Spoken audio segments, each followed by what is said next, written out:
The New York Mets have a golden opportunity as we have multiple updates to go over today regarding on how the New York Mets can absolutely turn this offseason around and really set themselves up in a way that we know David Stearns would absolutely love, guys. We're going to talk about this and jump right into everything surrounding the Mets right now, as this is a team that has found their way on how to really make this offseason a lot better looking than it has been thus far. In an offseason that's been headlined by losing guys like Edwin Diaz and Pete Alonso, the Mets ultimately now have a golden opportunity to turn that around and really set themselves up in a way that we know David Stearns would love. And guys, before we dive into how exactly they do that, if you are part of that 73% that's not subscribed to Mets Digest, make sure to go ahead and subscribe, because we have a lot of updates on the New York Mets every single day, including this one, because we do have some updates on the pitch right now with the Mets, as we now have seen a huge change in the pitching market in a few different levels,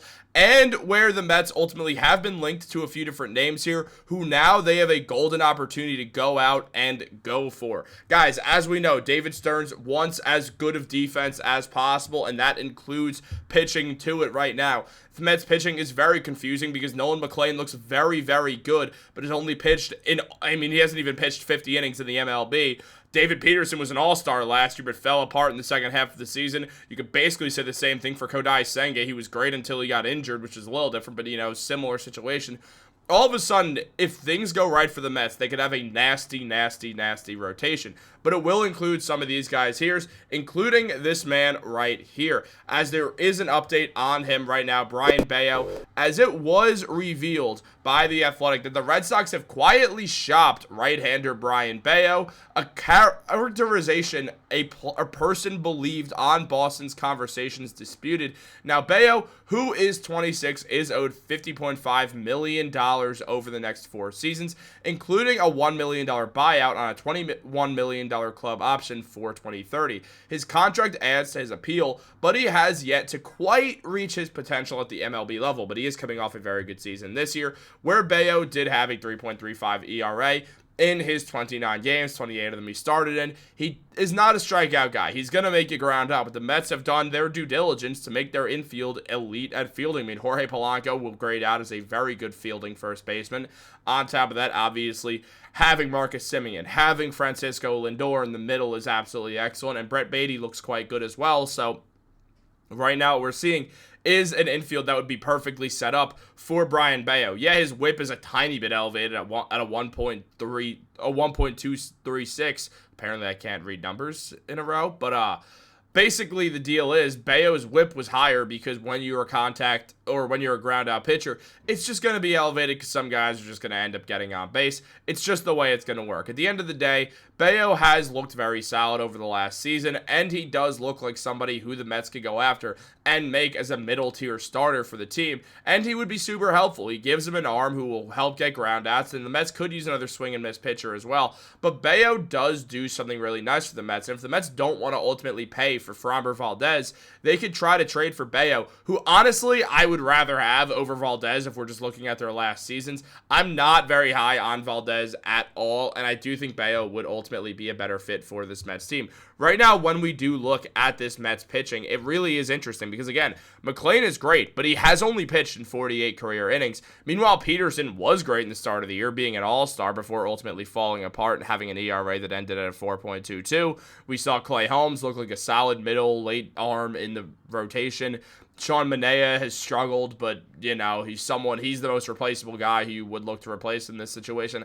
And then Senga's really up in the air because we know how great he is when he's healthy, but he's hardly ever healthy. So there is that whole situation as well. The Mets need another arm, and Bryan Beao gives the Mets another arm in every sense of the word. He would be super helpful for this team, and it would be absolutely huge to see the Mets acquire a guy like Beao. Now, obviously, it will come down to price and what the Boston Red Sox ultimately want for him, so that would sort of be a deal there. And obviously, the Mets would likely hold interest in Jarren Duran as well. If they were to trade for both of them, that would be an absolutely massive trade that would involve some higher-level prospects overall. But it's an interesting little thing to think about. Now, on top of that, there also is other stuff to go over on the New York Mets right now regarding their golden opportunities for pitching. Again, look, when we look at Beao, he's a solid arm.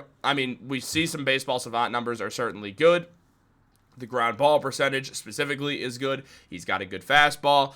I mean, there's some other things that are solid when you see the fastball velocity and the average exit velocity and the barrel percentage. So he's a solid pitcher. He's not your ace. He's not supposed to be the ace, but he's a good arm. A guy who does have ace potential, though, is on the market, and his market has been small right now, and that is none other than Tatsuya Imai.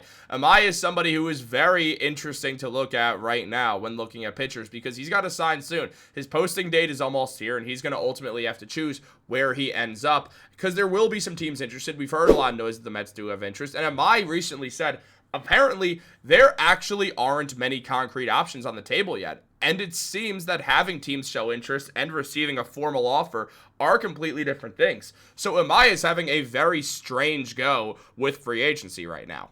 Because not that long ago, we all would have thought that Tatsuya Imai would have a very big market and being one of the highest level pitchers on the board, and especially not having a qualifying offer, there's a whole lot to like about the idea of signing Imai. And for the Mets, I mean, he couldn't be more perfect for them right now. First of all, they can land Japanese talent. They got Senga, who could probably help them land Imai as well. But at the same time, Tim Boyle of Fansided did say Imai is just about perfect for the Mets and what they're trying to accomplish. He comes with no qualifying offer penalty, so the Mets don't lose any draft picks. He's young enough to justify a lengthy contract, and given how Munetaka Murakami ended up with only a 2-year deal, he might even be a candidate to sign a short-term deal. If Imai was truly on the Mets' radar as the coveted prize of the offseason, this is the signal to make him an offer sooner rather than later. Perhaps they just don't want to go down that road and are hoping for a trade to improve the rotation. Whatever the plan is, it's strange to see one of the assumed best free agent starters not get an offer with January 2nd, this Friday, as the final day to get a deal. Now look, Imai's going to get signed. He's not going to go back to Japan. He's going to get signed.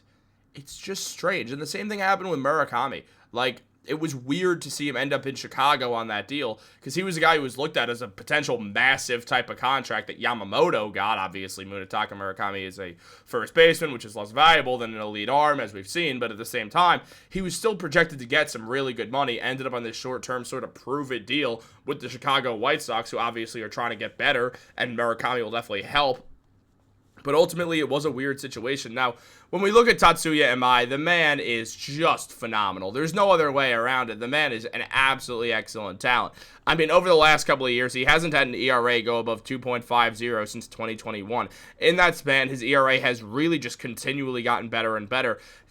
I mean, capping it off this year, having a 1.92 ERA, he was phenomenal. He was absolutely excellent, doesn't give up a lot of home runs, only gave up 6 home runs in 163.2 innings. He is excellent. Tatsuya Imai looks like he'll be an excellent MLB player who has potential to be a real ace in this league. The Mets should go hard after him. Just make a deal that the second Imai sees it, he'll just open it up and be like, yep, deal, let's do it. Let's do it right now. I'm in.